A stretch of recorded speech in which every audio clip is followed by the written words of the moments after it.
Hi, my name is Max from Sports Illustrated Kids, and today I'm here with George Gervin, one of the biggest legends in NBA history. George, you are a 9-time NBA All-Star. In your last NBA All-Star game in 1985, you started for the Western Conference with Ralph Sampson, Kareem Abdul-Jabbar, Magic Johnson, and Adrian Dantley against the Eastern Conference lineup of Dr. J, Larry Bird, Moses Malone, Isaiah Thomas, and Michael Jordan. Your team won 140 to 129, and you came away with 23 points. That's not just an All-Star game, that's a Legends game. What was your favorite part of playing in an All-Star game? Well, I thought I should have got MVP that game, personally. I agree. But it was fun, man. I enjoy it. I think when you get elected as an all-star, it's something that, you really should be proud of. When you play that first part of the year and you have them fans voting you in to be an all-star, man, I think that's special, man, because that's what it's all about. It's an entertaining game. You got that fan base behind you, and they appreciate, your ability and how you play basketball. So I enjoy it. What was the best All-Star game you played in during your career? Probably 1981 when I got MVP, when I played in Washington. I think I got 30-some points and 10 rebounds, and I was MVP. So the 1980 probably was my best All-Star game. That's one thing about All-Star games, man.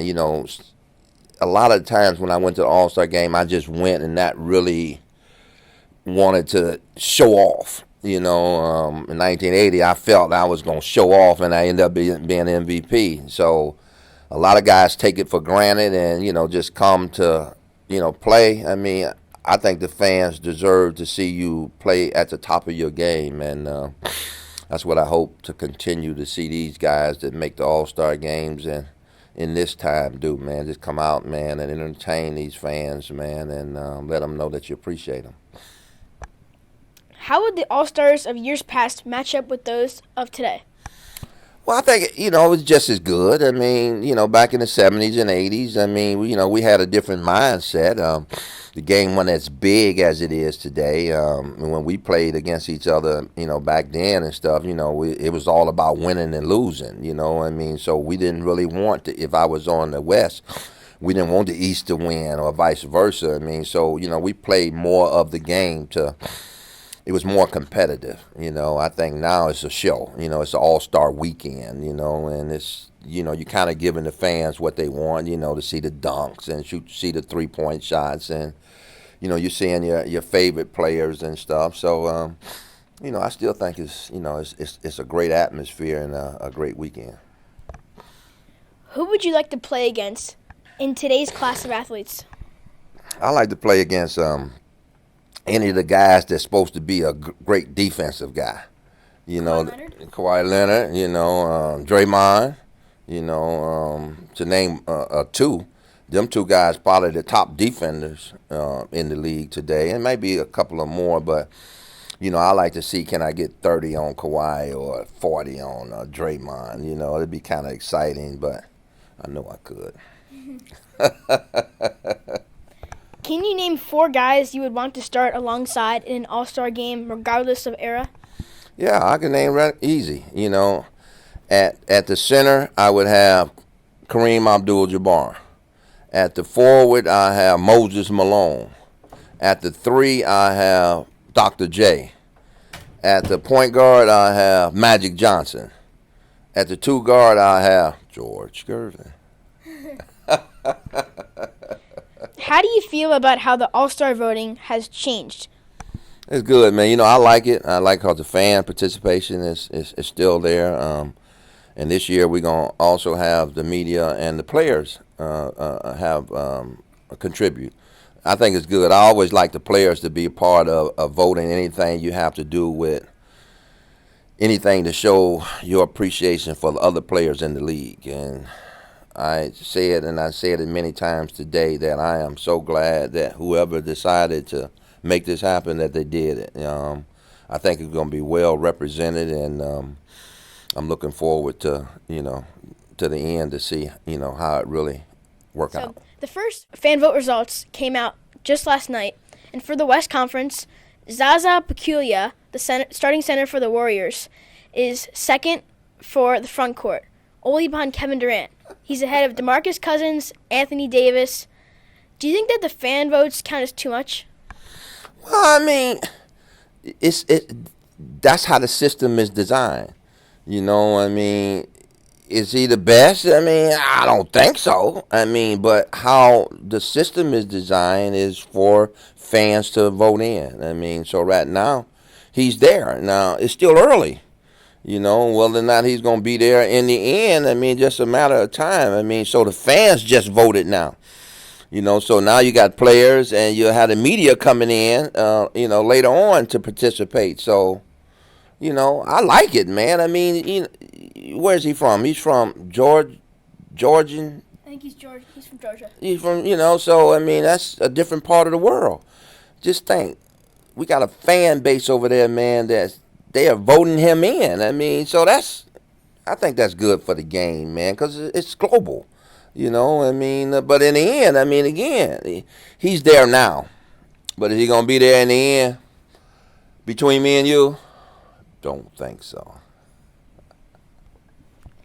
Who are you voting for in this year's All-Star process? From the East and from the West. Okay, from the East, easy. Irvin, one guard. Isaiah Thomas, the other guard. Love at center. All right. LeBron James at 3 Cavaliers. Yeah, I mean that's I just can't help it. And then it's somebody else I got. Let's see who else I got on the East. I got Love. I got LeBron. I got Curry. I got Thomas. I'm missing somebody. Oh, DeRozan? Giannis. Yeah. Oh. Oh, he could play, man. From Milwaukee, he could play, man. Yeah, he could play. So that's my East and West. KD. I got let's see who else. Westbrook, Harden. Okay, DeMarcus, and no one other than my man Kawhi Leonard. So I kind of got mine already. I mean, and which I think would make a good All-Star game. But then that's just my picks, and I only got one vote. So that's great. Yes. After this interview, I got a game, and I'm trying to get the finger roll down. You can help me out. Like, what's the hand motion? Well, your hand's not big enough for one thing, but see how big my hands is. I was able to palm the ball, so being able to palm the ball, I can actually grip it and then release it. I mean, a guy with your hands is small, you're gonna get bigger as you get older, obviously, but that's what made me be able to finger roll. I mean, and like I tell everybody all the time, I am not the inventor of the finger roll. If you think about it, like Dad probably know, Wilt Chamberlain had his own version. Connie Hawkins had his own version of the finger roll. Dr. J had his own version of the finger roll. I kind of watched all three of them guys and copied kind of after them and made my own version, and mine the one became famous. So that's how I really came up with the finger roll. Do you have any advice for young kids who want to chase their dreams and maybe one day play in an All-Star game? You got to work, and you got to always keep in mind that it's just a game. For a young guy that, want to have a career in sports, man, I think his number one priority should be his education, is learn as much as you can. And then it's what you put in it is what you're going to get out on it. So it's a lot of work. And 1% ever make it? So I don't take that dream away from a kid that want to play professional sports, but I want you to be realistic. So a lot of people want to do the same thing they want to do, so that would be your plan A. I want to know what your plan B is, or your plan C, and, you want to do it, but suppose you don't able to do it, what would you do? You know what I'm saying? That would be my advice to youngsters, man, because I've seen a lot of them that just put all their eggs in one basket, and when that don't work out, then they left with nothing. So that would be my advice. You mentioned you're a big golf fan. Oh, yeah. How important is it to learn golf at a young age? Man, I wish I would learned at your age. I always tell people that. I say, man, I wish I would learned this when I was young. But, I might not be a Hall of Famer if I did that, because it takes a lot of work. It's like what I just said. It's about practice. Understanding the game. So if you understand the game, golf is a game of misses. Because we ain't going to hit the fairway all the time, or we ain't going to hit the green all the time. So what's the strongest part of it? Short game. You got to be able to get up and down. You got to be able to save strokes. So if you understand the game and manage the game, you'll be all right in golf, man. That's the key, for yourself. If you like golf, if you learn to manage it and work on your short game, your putting and your chipping and stuff, you're going to be all right. You're going to beat most of the kids, because I wish the game was taught from the green to the tee box. You know what I'm saying? Versus the tee box to the green, because everybody want to hit it long. Hit it in the fairway for you can hit it again. That's the key. And then hit it around the green for you can get up and down if you don't hit the green. That's how you save strokes. So if you learn that concept, you're going to be all right in a golfer.